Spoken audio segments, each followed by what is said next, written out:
310장 찬양하시겠습니다. 310장입니다.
기도하시겠습니다.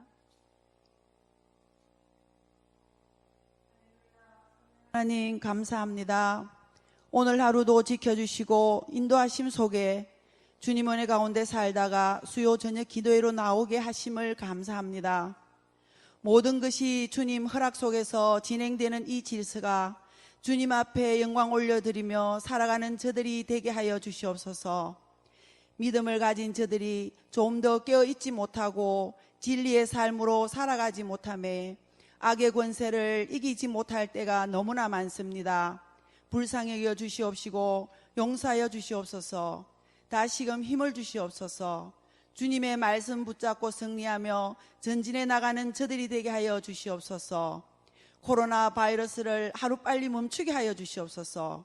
저들이 무엇이간데 이렇게 사랑하셔서 아버지의 은혜로 구속하여 주시고 믿음 주시고 성령 안에서 간구하며 주의 일들을 동참하게 하여 주심에 감사합니다. 120주년의 준비 과정 속에서 아버지의 모든 계획된 대로 일하시옵소서. 순탄하게 진행될 줄 믿습니다. 오직 기도 외에는 없느니라는 말씀만 붙잡고 나아가게 하시옵소서. 목사님의 준비된 말씀을 전할 때에 성령 하나님 역사하시어 옥토의 심령에 떨어져 열매 맺는 저들이 되게 하여 주시옵소서. 사탄에게 틈을 보여 범죄하는 자리에 앉지 않도록 깨어서 기도하는 저들로 도와주시옵소서. 신령과 진정으로 올려드리는 예배가 되게 하시며 예수님의 이름으로 기도드리옵나이다. 아멘.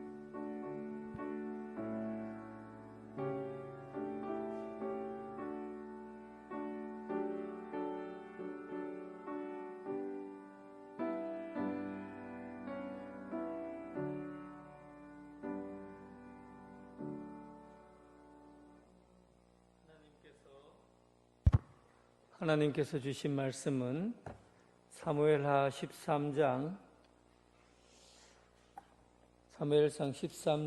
1절부터 22절까지 13장 1절부터 22절까지 한 절씩 교독하겠습니다. 사무엘하 13장 1절부터 22절까지 내용입니다. 내용이 좀 길지만 천천히 교독하도록 하겠습니다. 13장 1절에서 22절. 그 후에 이 일이 있으니라. 다윗의 아들 압살롬에게 아름다운 누이가 있으니 이름은 다말이라. 다윗의 다른 아들 암논이 그를 사랑하나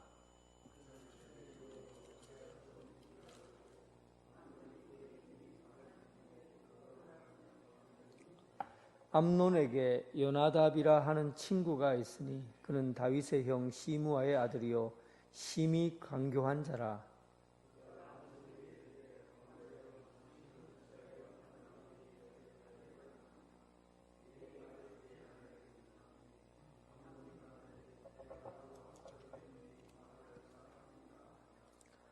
요나답이 그에게 이르되 침상에 누워 병든 채 하다가 내 아버지가 너를 보러 오거든 너는 그에게 말하기를 원하건대 내 누이 다말이 와서 내게 떡을 먹이되 내가 보는 데에서 떡을 차려 그의 손으로 먹여주게 하옵소서 하라 하니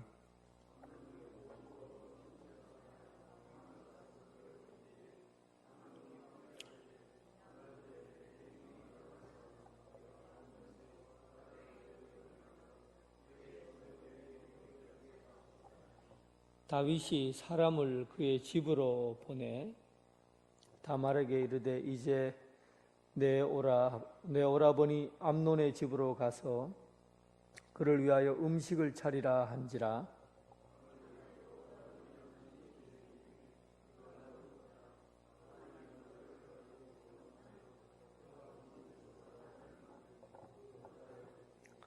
그 냄비를 가져다가 그 앞에 쏟아 놓아도 암논이 먹기를 거절하고 암논이 이르되 모든 사람을 내게서 나가게 하라 하니 다 그를 떠나 나가니라.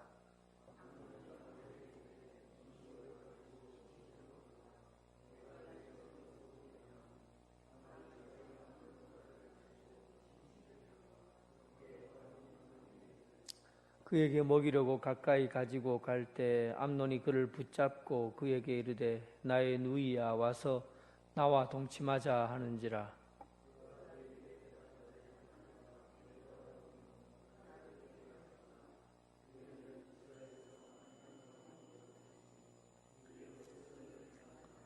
내가 이 수치를 지니고 어디로 가겠느냐. 너도 이스라엘에게서 어리석은 자 중에 하나가 되리라. 이제 청하건대 왕께 말하라. 그가 나를 내게 주기를 거절하지 아니하시리라 하되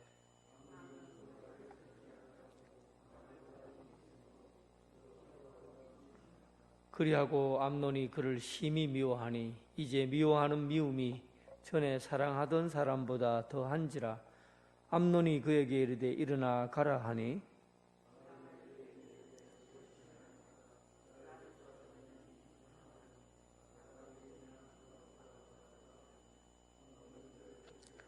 그가 부리는 종을 불러 이르되 이 계집을 내게서 이제 내 보내고 곧 문빗장을 지르라 하니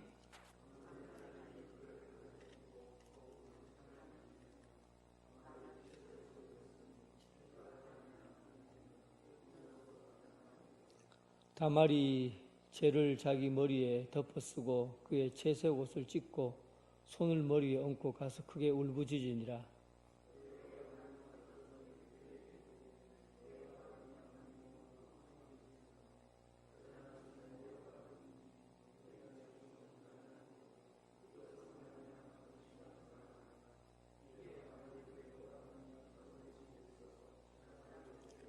다윗 왕이 이 모든 일을 듣고 심히 노하니라.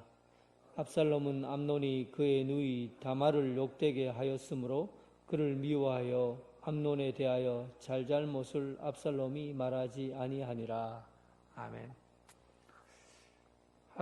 오늘 코로나19로 인해서 고향을 찾아가기도 그렇고 또 저 먼 곳에 있는 자녀들이나 또 친척들이 또 찾아오기도 그렇고 그래서 사람들이 많이 움직이지 않았던 것 같아요. 저도 어디에 가기도 그렇고 있기도 그렇고 이참에 예배나 드리자. 오늘 수요일 날 하나님 앞에 예배 드리면서 말씀 듣는 것도 괜찮겠다 이런 생각이 들었습니다. 그래서 오늘 여러분들은 특별히 좀 코로나로 인해서 마음이 이럴 때 하나님의 말씀 듣는 것이 가장 귀한 줄 알고 하나님 말씀 안에서 행복한 시간 되기를 바랍니다. 근데 오늘 본문이 19금이에요. 좀 말하기가 좀 불편한 것도 있고 또 성경에는 성경 말씀은 너무너무 솔직하고 있는 그대로를 기록해요. 하나도 뭐 빼거나 더하거나 하지 않고 하나님의 말씀이 그대로 전해지도록 그렇게 성경은 기록되어 있습니다. 그래서 하나님의 말씀이에요. 그래서 하나님의 말씀입니다. 우리가 생각할 때 아이고 이런 말씀을 왜 기록하나 이런 것은 조금 빼야 되지 않겠나 하고 억지로 내 마음대로 조정할 수 있을 텐데 그러나 이것은 하나님의 말씀이기 때문에 사람이 마음대로 이러하거나 저러하지 못합니다. 오늘은 다윗이 저질렀던 그 일들이 그의 아들에게 그대로 고스란히 전달되는 그런 과정들을 우리는 또 한 번 다윗의 이야기인 것 같은 그런 내용들을 그대로 현장에서 목격하게 됩니다. 시골에 가면 보통 집들이 앞마당이 있고요. 그리고 뒷마당이 있어요. 보통 시골은 다 그래요. 앞마당에는 사람들이 담벼락 위로 담이 별로 안 높으니까 이래 보면 거기다 부추도 심고 고추도 심고 토마토도 심고 이렇게 해서 마당 앞에는 꽃도 심어 놓고 잘 가꾸어요. 그리고 필요한 것들을 조달받기도 하고. 그래서 앞마당은 사람들이 볼 때, 시골 사람들이 볼 때는 사람들이 눈이 늘 가 있는 곳이기 때문에 깨끗하게 정리해야 되고 또 다른 사람들 보기에 잘 가꾸어 놓는 게 앞마당이에요. 그런데 뒷마당을 가보면 연장 농기구 같은 것도 걸어놓고 그 다음에 나무에다가 나무도 재어놓고 어떤 집에는 뱀을 잡아다가 독 같은 데다가 넣어놓기도 하고 그리고는 그렇게 가꾸고 그렇지는 않아요. 그런데 뒷마당은 조금 신비스러워요. 뭐가 감추어져 있는 것 같고 그래요. 그래서 아이들이 마당에서 뛰놀다가 보통 앞마당에서 노는 게 아니라 대부분 애들은 뒷마당에 가서 놀아요. 왜냐하면 뒷마당은 뭐가 감추어져 있는 것 같고 보물이라도 튀어나올 것 같고 신비스럽거든요. 그래서 아이들이 놀 때는 앞마당보다도 뒷마당을 더 좋아합니다. 그런데 여러분, 자녀들이 뒷마당을 좋아하는 것처럼 자녀들은 부모의 뒷마당을 통해서 배웁니다. 제가 한번 이야기한 적 있죠. 부모는 앞마당, 그러니까 부모로서 다른 사람에게 잘 보이려고 하고 또 괜찮아 보이는 사람인 것처럼 그렇게 다른 사람 보기에는 좋은 사람처럼 보이는데 이 뒷마당을 제대로 가꾸지 않으면 그 뒤에서 하는 행위 때문에 그걸로 다 없어질 것 같지만은 자녀들이 꼭 앞마당에 있는 부모의 모습을 보는 게 아니라 뒷마당에 있는 부모의 모습을 본다는 거예요. 다윗이 앞마당이 얼마나 화려합니까? 어릴 때부터 벌써 골리앗을 쳐부수고 영웅이 되었잖아요. 뿐만 아니라 그 사막 가운데서도 그와 함께 따라온 부하들을 잘 기르고 양육해서 이스라엘을 남과 북을 통일하는 통일왕국을 이루는 대단한 왕입니다. 그의 업적은 하늘의 별과 같이 빛이 나는 그런 업적이죠. 그런데 자녀들은 그의 아버지의 앞모습은 전혀 닮지 않아요. 참 신기하죠. 그의 아들들이 그렇게 많은데 전부 다 솔로몬까지 해서 전부 다 아버지의 앞모습을 닮지 않고 뒷모습을 다 닮았어요. 좋은 습관을 배우는 것이 아니라 나쁜 습관을 꼭 닮았다고요. 다윗이 애써서 가르쳐 준 것도 아니에요. 애써서 배우라고 말한 것도 아니에요. 그냥 자연스럽게 자녀들은 부모의 뒷마당을 거느립니다. 그래서 여러분, 자녀 교육에서 가장 중요한 것은 뒷모습을 잘 가꾸는 거예요.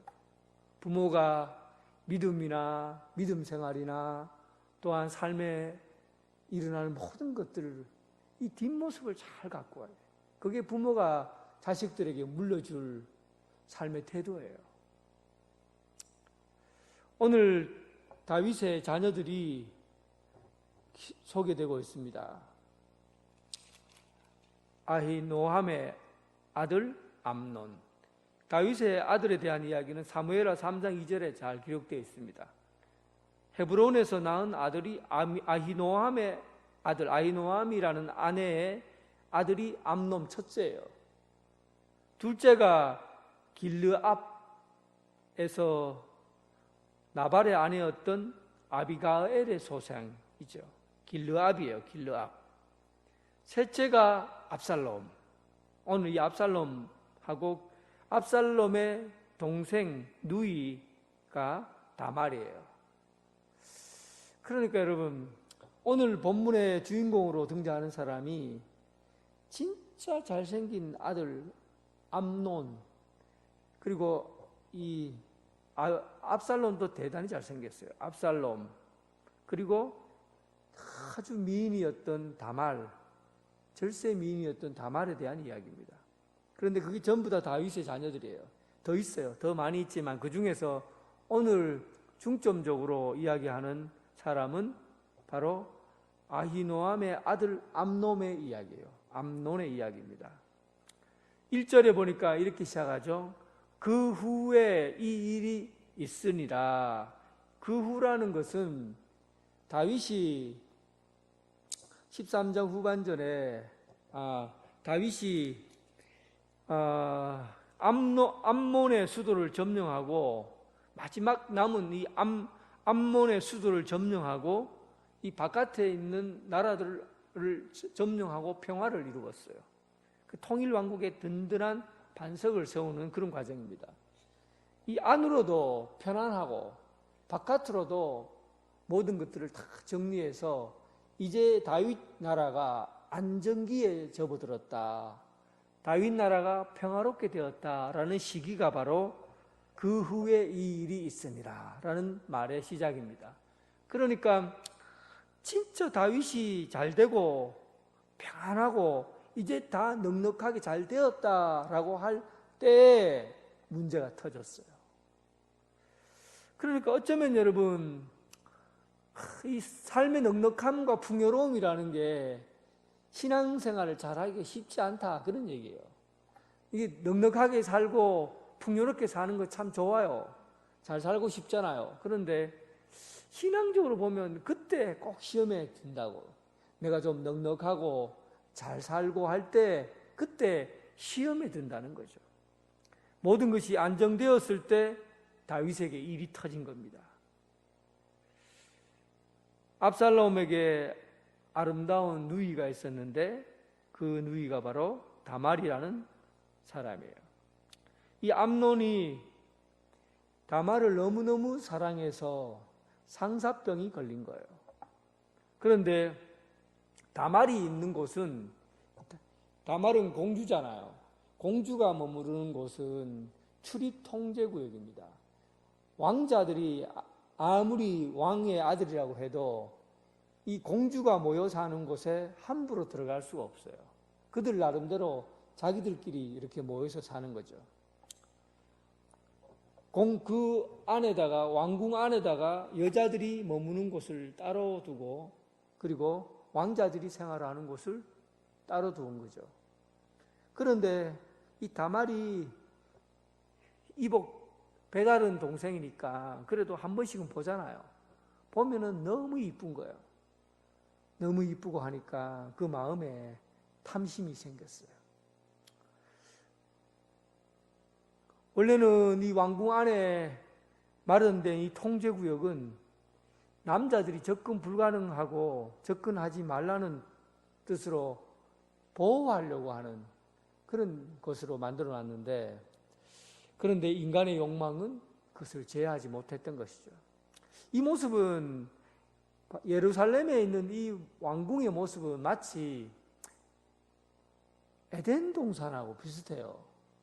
에덴 동산에도 인간이 뭐든지 다 먹을 수 있고 뭐든지 다 취할 수 있었는데 결코 먹지 말아야 될 것이 있었는데 그게 바로 출입 통제구역 선악과예요. 하나님께서 다른 것은 다 먹을 수 있대 선악과만은 따먹지 말라고 그랬어요. 그리고는 아예 그것을 눈여겨보지도 말라고 하고 출입을 통제시켜 놓은 거죠. 하나님께서 선악과를 만든 이유가 뭡니까? 아담과 하와를 유혹해서 범죄하게 하기 위해서입니까? 아니면 아담과 하와를 이 인간의 자유로운 욕망을 통제함으로 그를 보호하려고 하는 거예요. 하나님께서 통제구역을 만들어 놓은 것은 자기가 하나님의 자녀들을 보호하려는 것이에요. 여러분, 자녀들을 길거리에다가 내놓아 보세요. 그러면 아버지가 가만히 있다가 아들이 막 뛰어가면 아들을 보호하기 위해서 저길 글로 가면 안 돼 하고 잡잖아요. 더 이상 넘어가지 못하도록 잡아서 못 넘어가도록 하지요. 규제하죠. 부모는 자녀들에게 어느 정도 통제선을 그어 놓는 거예요. 자유롭게 막 뛰어노는 아이들에게 부모의 마음에는 통제선을 그어 놔야 되는 거예요. 왜 그렇습니까? 자녀를 보호하기 위해서요. 아버지의 마음이에요. 보호하려는 것이죠. 하나님께서도 마찬가지입니다. 하나님께서 선악과를 따먹지 말라고 하는 것은 바로 자녀들이 가지고 있는 그 욕망의 그 사슴처럼 뛰는 그 욕망을 제어하려는 하나님의 질서가 거기에 담겨져 있는 것이죠. 그런데 암논은 인간의 욕망, 제어하려는 그 욕망을 그 가슴 속에서 뛰어노는 그것을 통제하지 않고 규제하지 않고 그냥 그 선을 뛰어넘어 버린 겁니다. 질서를 깨어버린 거죠. 이때 결정적인 역할을 한 사람이 누구냐면 암논의 친구 요나답이라는 사촌형 쪽 뻘쯤 됩니다. 사촌형 뻘쯤에는 여기는 친구라고 되어 있죠. 다윗의 형 시므아가 있는데 그 시므아의 아들이니까 이 암논과의 관계는 사촌 정도 됩니다. 그래서 사촌형이 될 거예요, 아마. 형인지 동생인지 모르지만 내용으로 봤을 때는 형일 가능성이 높아요.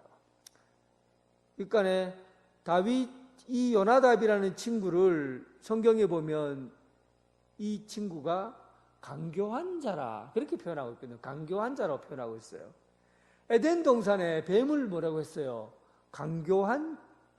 강교한 것이 있었는데 그것은 뱀이라. 이 뱀은 강교하다고 표현했어요. 시편 1편 지난주에 악인들을 제가 뭐라고 했습니까? 시편 1편에 악인들을 뭐라고 그랬어요? 표준을 잃어버린 사람을 바로 악인들이라고 그랬잖아요. 강교한 사람이라는 것은 하나님의 말씀이 표준이어야 되는데 하나님의 말씀을 생각하지 않고 다른 것들을 가지고 자기 질서를 삼으려고 하는 거예요. 그러니까 악한 자는 표준을 잃어버린 자를 의미합니다. 간사한 뱀, 그리고 오늘 요나답이라는 친구예요. 요나답은 레위기 20장 17절 말씀을 통해서 이미 남매 간의 혼인을 금지한다는 그 법을 알고 있었습니다. 혈육 간의 혼인은 금지된 상황이라는 것을 이미 알고 있었어요. 레위기에 말씀이 기록되어 있었어요. 그런데 이 요나답은 암논의 그 욕망을 이용한 것이죠. 그리고 하나님의 말씀이 표준이 되어야 되는데 하나님의 말씀을 표준으로 삼지 않고 뭘로 표준으로 삼은 거예요? 인간의 욕망을 표준으로 삼은 겁니다. 결국은 그의 강교한 꾀로 말미암아 암논은 자기가 범하지 말아야 될 그 죄를 범하게 된 것입니다. 암논에게 요나답은 아주 강교하게 접근합니다. 뭐라고 얘기합니까? 네가 지금 병이 났다고, 몸살 감기든지 어떤 심각한 병이 걸렸다고, 그리고 아버지에게 얘기해라. 그럼 아버지가 너에게 다윗이 아버지죠. 아버지가 관심을 가지고 그래 네가 병이 났구나 하고 병문안 오면 아버지에게 이렇게 얘기해라는 거죠. 아버지, 제가 지금 너무너무 힘이 들고 아픈데 다말 보고 맛있는 음식을 만들어서 제게 갖다 주면 제가 그거 먹고 좀 나을 것 같습니다. 다말에게 좀 시켜서 나에게 맛있는 것을 좀 먹게 해달라고 그렇게 요구하라는 거죠. 아버지를 방패방으로 삼았으니, 그리고 다말은 다윗의 명령이니 얼마나 안심하고 편안하게 암논의 집으로 왔겠어요. 그래서 다말이 암논의 집에 들어와서 부엌에서 맛있는 빵을, 오늘 여기는 과자라고 되어 있죠. 빵은 사실은 식사를 위한 거지만 과자는 인간의 정신을 위한 거예요. 정신적으로 안정감을 주고 회복시키는 그런 빵, 원래는 소울푸드라고 되어 있어요. 원어로 보면 소울푸드. 그러니까 정신적인 빵으로 여긴 거죠. 그 영적인 빵, 정신적인 빵을 구워오는 대로 그 빵을 열심히 구웠어요. 간식을 구웠죠. 빵 굽는 냄새가 향기로웠어요. 그리고는 이렇게 열심히 구워서 오빠에게 가져다 주면 그 오빠가 얼마나 위로가 되고 또 몸에 아픈 것이 싹 낫겠는가, 이런 기대를 가지고 빵을 구워서 가져가게 된 것이죠. 그런데 암논은 다말을 침실로 유혹한 겁니다. 그걸 가지고 내게로 가져와라. 거기 서 있지 말고 내게로 가져오라. 그래서 다말은 만든 과자를 가지고 침실로 가게 된 겁니다. 그리고는 암논이 주변에 있는 사람들을 다 물리치게 하고,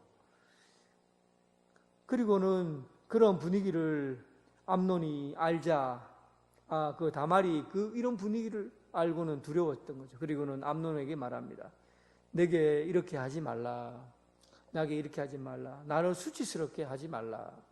당신이 이런 일을 하게 되면 얼마나 나도 수치를 당하고 당신도 수치를 당하지 않느냐. 그러니까 우리 여기서 수치스러운 일을 하지 말자. 혹시 아버지에게 내가 직접 아버지에게 당신이 말씀드려서 내가 나를 사랑한다고 하면 그때 아버지에게 얘기해서 정식으로 결혼하면 되지 않느냐. 이런 일을 하지 말자 하고는 다말이 그렇게 몸을 사렸어요. 그런데 암논은 그의 말을 듣지 않고 힘으로 강제적으로 그를 범하게 됩니다. 욕망을 취하게 되는 것이죠. 인간 속에 있는 그 욕망이 끊임없이 자라서 그의 아버지가 한 뒷마당에서 저지른 행동을 암논이 그대로 따라하게 된 겁니다. 다윗이 밧세바를 취했을 때 자기 욕심에 의해서 취하게 되고, 그로 인해서 나중에 어떻게 됩니까? 그의 남편 우리아를 죽이고 거짓말하고 점점 죄가 잉태하고 해서 더 크게 자라는 결과를 범하게 되는 것이죠. 여러분, 오늘 이 암논의 문제는 사실은 여러분들과 저에게도 동일한 문제로 봐야 됩니다. 암논이 저지른 이런 간음의 문제를 두고만 이야기하면 우리는 아무 죄가 없을 것처럼 여기지만, 사실은 많은 사람들이 이 죄에 노출되어 있거든요. 이뿐만 아니라 우리는 죄를 짓고 살아가는 데 있어서 상당히 우리는 이 암논만 비난할 수 없는 사람이 여러분과 저예요. 그런데 문제는 뭐냐 하면, 죄를 짓고 나서 그 죄를 끊어버리느냐, 죄를 끊어버리고 또 죄가 반복적으로 행해지지 않도록, 또 죄가 점점점 자라지 않도록 결단해야 되는 것이 우리가 해야 될 일입니다. 우리는 죄를 지을 수 있어요. 그런데 그 죄가 더 이상 더 자라도록 해서는 안 되고, 또 끊을 때 끊어야 되는데, 암논은 자기 욕망이 계속 자라는 것을 방치하게 된 겁니다. 뿐만 아니라 더 중요한 것은 여기에요. 자기가 분명히 사랑한다고 했잖아요. 사랑해서 다말을 취한 거예요. 그런데 이 일을 벌려놓고 나니까 수치심이 밀려왔고, 그리고 이 다말에 대한 미움이 속에서 자라기 시작한 거예요. 그리고는 17절에 뭐라고 얘기합니까? 그가 부리는 종을 불러서 이 계집을이라고 해요. 이 계집을. 그전에는 다말이 없었으면 못 살 것처럼 사랑한다고, 그리고 그 여인을 구하고 했는데, 이제는 자기가 일을 저지르고 나니까 그의 안에 미움이 가득 차게, 사랑보다 미움이 더 컸다고 되어 있어요. 사랑보다 미움이 더 컸다. 그래서 이 계집을 당장 쫓아내고 문을 잠가버리라. 여러분, 사랑은 사랑보다가 더 중요한 것이 사랑함으로 인해서 책임을 질 수 있어야 합니다. 책임을 질 수 있는 것이, 자기가 저지른 잘못도 중요하지만 그 저지르고 난 이후에 자기 자신이 책임질 수 있는 사람이 되어야 합니다. 그런데 그가 성숙하지 못했던 것은 일은 저지르기만 했지 책임을 지려 하지 않았던 것이죠. 오히려 책임지기보다는 그 죄를 남에게 덮어 씌우려고 한 거예요. 자신의 잘못을 남에게 전가시키려고 한 거예요. 에덴 동산에서 있었던 사건하고 똑같이 일어났죠. 하와가 죄를 범했을 때 자기 죄를 누구에게 덮어 씌웁니까? 저 강교한 뱀이 나를 꼬여서 그랬다고 자기 책임을 떠넘기잖아요. 뿐만 아니라 아담은 어떻게 합니까? 당신이 하나님께서 만든 하와가 나를 꼬셔서 내가 죄를 짓게 되었다. 아무도 책임을 지지 않아요. 떠넘기는 것이죠. 책임을 지면 당장에는 손해가 될 것 같지만 책임을 지면 그래도 살 길이 생깁니다. 내가 잘못했습니다. 내가 그랬습니다. 내가 결단합니다. 라고 자기 자신이 책임을 져버리면 문제는 해결될 수 있어요. 지금 당장 손해가 되어도 책임을 져버리면 극복될 수가 있어요. 그런데 자꾸만 남에게 전가시키고 떠넘기게 되는 겁니다.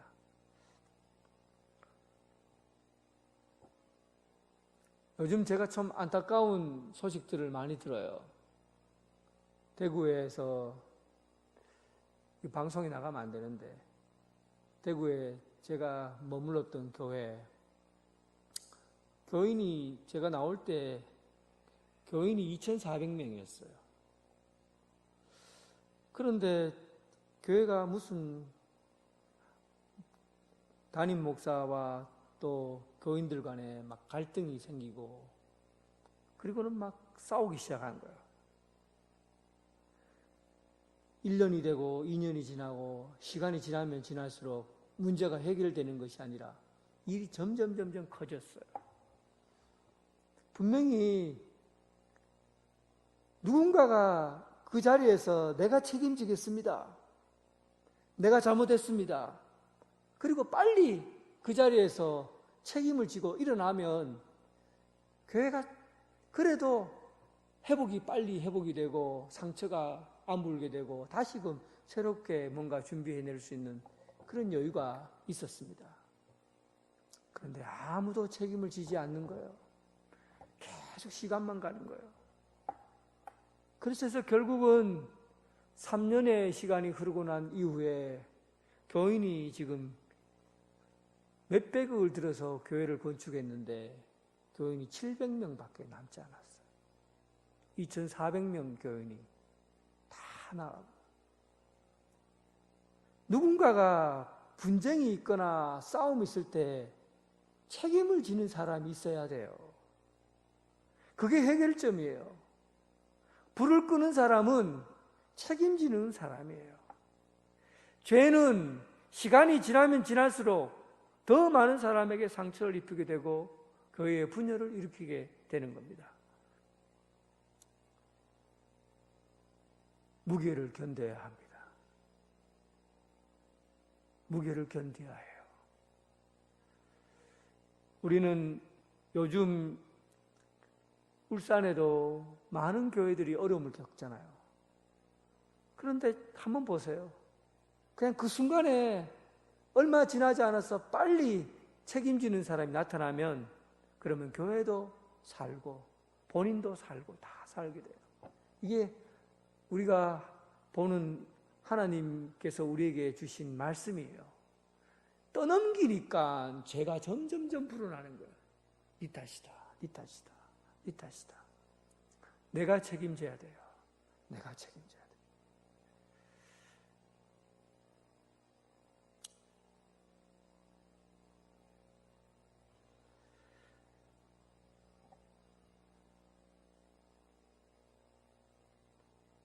다말의 처지가 어떻게 되었는지 한번 볼까요? 다말은 암논의 집에 초대를 받아 들어가서 오라버를 위해서 사랑으로 간호를 했지요. 과자를 굽는다는 것은 빵을 굽는 것과 달라요. 아주 정성을 다해서 과자를 구워서 그리고 암논에게 가져갔어요. 그런데 그의 사랑이 미움으로 변하고 그리고 그녀는 처량한 여자가 되어버렸어요. 그가 채색 옷을 입고 있는 공주였는데 옷을 다 찢어버리고 머리에다 죄를 덮어쓰고 손을 들어서 마을 사람들이 보는 데서 나는 이런 여자가 되었다, 나는 수치 여자가 되었다 하고는 사람들 보는 앞에서 자기 자신이 당한 것들을 고발했어요. 그래서 20절에 보니까 압살롬의 집에서 처량하게 지내니라. 사랑을 빼앗겨버리면 그 사람이 얼마나 처량해지는지 모릅니다. 인간의 비참함은 사랑을 빼앗긴 데서 오는 거예요. 프로이트라는 심리학자는 어린아이들도 죄책감을 느낀다고 해요. 아기들, 아무것도 모를 것 같은 아기들이 죄책감을 느낀대요. 어떨 때 죄책감을 느끼냐 하면 부모에게 사랑을 받지 못했다라고 느끼면 어린아이는 죄책감을 느낀다고 합니다. 사람은 사랑을 받아야 살아요. 하나님께서 만드신 사람은 사랑을 받아야 살아요. 그런데 사랑을 빼앗겨버리고 어릴 때부터 부모로부터 보호를 받지 못하고 사랑을 빼앗겨버리면 아이들은 죄책감을 가진다는 거예요. 처량해지는 거죠. 비참해지는 거예요. 사람이 사랑을 받아야 사람으로, 온전한 사람으로 성장해 가는데 사랑을 받지 못하니 처량한 사람이 되어버린 거죠. 다말 참으로 아름다운 여인이었고 절세의 미인이었어요. 그런 이 여인이 한 남자의 사랑을 받지 못하고 다 사랑이 갈기갈기 찢어져 버리고 상처를 받자 그런 이 세상에서 가장 추한 여인처럼, 처량한 여인처럼 평생을 압살롬의 집에서 머무르면서 그렇게 초라하게 인생을 살아가게 돼요. 그 이후에 다말에 대한 이야기가 전혀 언급되지 않아요. 얼마나 처량하게 인생이 바뀌어졌는지 모릅니다. 사랑을 빼앗겨 버렸을 때. 여러분, 사랑은 책임 있는 행동이어야 되고 또 그 사랑은 사람들에게 있어서 너무나 중요한 것인데 그것을 빼앗겨버린 한 여인은 그의 인생을 그 이후에 그 인생은 거기서 끝이 나 버린 인생이 되어버린 겁니다. 이 일의 모든 사실은 책임은 이 일의 모든 책임은 다윗 왕에게 있는 겁니다. 다윗 왕이 뒷마당을 제대로 관리하지 못했기 때문에 그런 일들이 자녀로부터 계속 되어진 것이죠. 그리고 다윗 왕이 이 일을 어떻게 처리하는지 좀 더 심각한 내용이 기록되어 있습니다. 21절에 보면 다윗 왕이 이 모든 일을 듣고 심히 화가 났어요. 그런데 이걸로 끝이에요. 다윗 왕이 이 모든 일을 듣고서는 화는 냈는데 암논에 대해서 아무런 책임 있는 조치를 취하지 않았어요. 감옥에 가다 둔다든지 아니면은 매를 들어서 친다든지 이렇게 해서 책임 있는 조치를 했어야 되는데 책임 있는 조치를 하지 않게 됩니다. 그러므로 인해서 이 일로 인해서 큰 일로 그 불씨가 옮겨가게 되는데 다음 주에 옮겨져 갑니다. 압살롬이 그 아버지가 하는 행동을 보고 아버지에 대한 분노가 자라나기 시작하죠. 아버지는 왜 이 암논을 가만 내버려 두는가? 화만 내고 조치를 취하지 않는가? 나중에는 암논까지도 그 암논과 함께 있는 그 친구들까지 다 죽여버리잖아요. 압살롬. 어쨌든 그는 이 아버지에 대한 분노가 아버지가 아들에 대해서 잘못한 아들을 그대로 가만히 내버려 두는 것에 대한 분노가 불씨가 압살롬에게 옮겨지게 됩니다. 여러분, 사랑은 그냥 잘못했는 것을 덮어주는 것이 사랑이 아니에요. 자녀들이 잘못된 길을 가고 있을 때 그냥 화만 내고 그 길을 가만히 방치해 두는 것, 이것이 사랑이 아니에요. 잠언 13장 24절에 보면 매를 아끼는 자는 그의 자식을 미워함이라. 자식을 사랑하는 자는 근실히 징계하느니라. 그래서 근실이라는 말은 부지런히 징계한다는 거예요. 그러니까 아이들이 길을 잘못 들었을 때, 방향을 잃어버렸을 때, 표준을 잃어버렸을 때, 그때 부지런히 꼼꼼히 상세하게 잘못을 지적해주고 바른 길을 갈 수 있도록 때려서라도 잘못된 길을 돌아설 수 있도록 하는 것이 바로 아버지의, 부모의 사랑이라는 겁니다. 다윗의 잘못된 행동은 자식들의 잘못된 길로 갈 때 그대로 방치해 두었던 그 일로 인해서 부모가 자식을 사랑한 것이 아니라 오히려 자식에게 미움을 심어주는 결과를 두게 되었다는 겁니다. 아버지의 뒷마당이 문제예요. 부모의 뒷마당이에요. 앞에서 하는 행동 말고 이 뒤에서 하는 행동을 거룩하게 순결하게 지켜야 되죠. 겉으로 보여지는 행동이 아니라 속에서 일어나는 일들, 하나님과의 관계에서 정직하게 행하는 그런 삶을 살아야 되는 겁니다. 사랑하는 성도 여러분, 뒷마당을 잘 가꾸시기 바랍니다. 겉으로 보여지는 것뿐만 아니라 뒤에서 보이지 않는 곳에서 하는 그런 곳에서 정직하게 행하고 하나님의 말씀대로 살아갈 수 있기를 바랍니다. 사랑을 하는 만큼 책임도 져야 돼요. 사랑하는 만큼 또한 징계도 할 수 있어야 됩니다. 사랑으로 교육하는 것은 하나님의 말씀에 어긋나지 않도록 하는 것입니다. 오늘 우리가 살아가야 될 인생길 속에서 신앙의 한 걸음 나아가야 될 이 걸음 가운데 하나님이 우리에게 가르치는 바른 길, 올바른 길, 그 길로 걸어가고 여러분들 자녀와 그런 삶의 현장을 정결하고 깨끗하게 잘 가꾸어 가는 신앙의 삶이 되길 주님의 이름으로 축원합니다.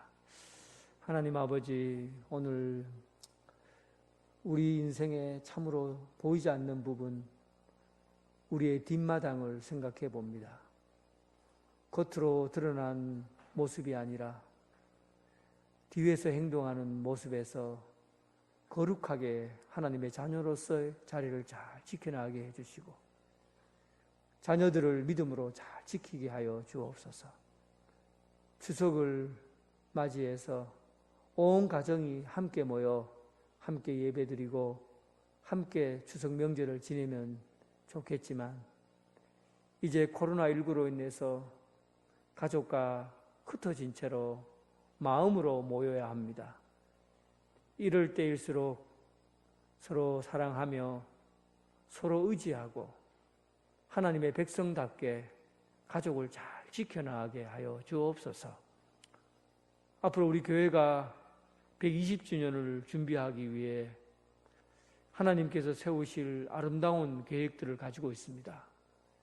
사람에 의해서 흔들리지 않도록 해주시고 하나님이 주시는 그 복된 길대로 바르게 걸어가게 해주시옵소서. 사람들을 붙여주셔서 또 재정을 붙여주시고 또 지혜를 허락해 주셔서 혼자 힘으로 하나님의 일들을 감당하지 않고 성도들 모두가 함께 기도하며 준비해 갈 수 있도록 도와주시옵소서. 예수님 이름으로 기도드립니다. 아멘.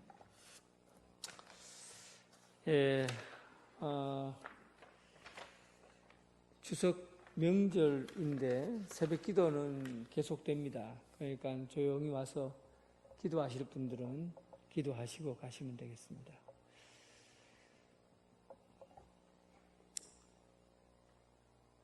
찬송가 273장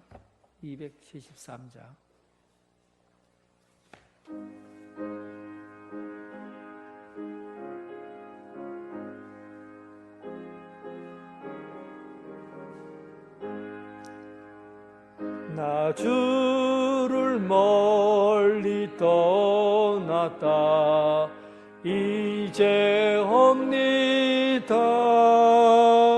나 죄의 길에 시달려 주여 옵니다. 나 이제 왔으니 내 집을 찾아 주여 나를 받으사 맞아 주소서. 그 귀한 세월 떠내고 이제 옵니다. 나 뉘우친 주여 옵니다.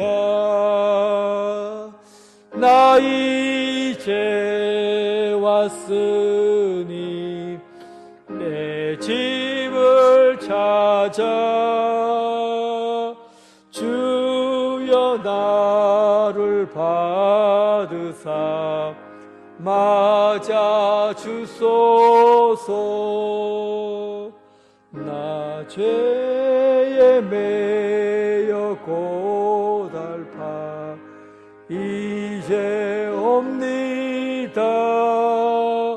주 크신 사랑 받고자 주여 옵니다.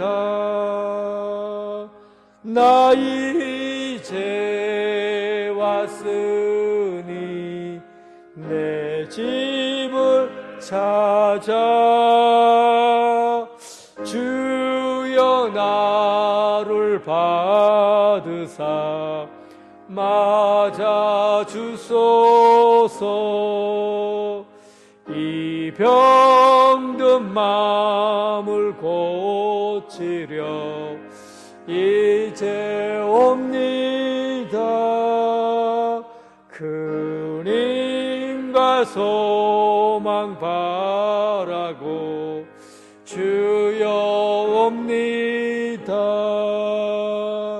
나 이제 왔으니 내 집을 찾아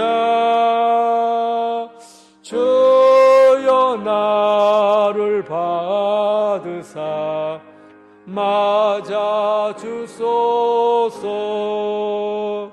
나 바랄 것이 무언가 우리 주 예수 날 위해 주 하심 믿고 옵니다. 나 이제 왔으니 내 집을 찾아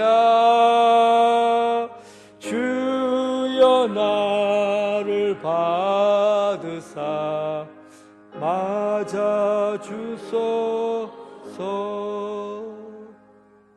주님 가르쳐주신 기도로 예배를 마치겠습니다. 하늘에 계신 우리 아버지, 아버지의 이름을 거룩하게 하시며 아버지의 나라가 오게 하시며 아버지의 뜻이 하늘에서와 같이 땅에서도 이루어지게 하소서. 오늘 우리에게 일용할 양식을 주시고 우리가 우리에게 잘못한 사람을 용서하여 준 것 같이 우리의 죄를 용서하여 주시고 우리를 시험에 빠지지 않게 하시고 악에서 구하소서. 나라와 권능과 영광이 영원히 아버지의 것입니다. 아멘.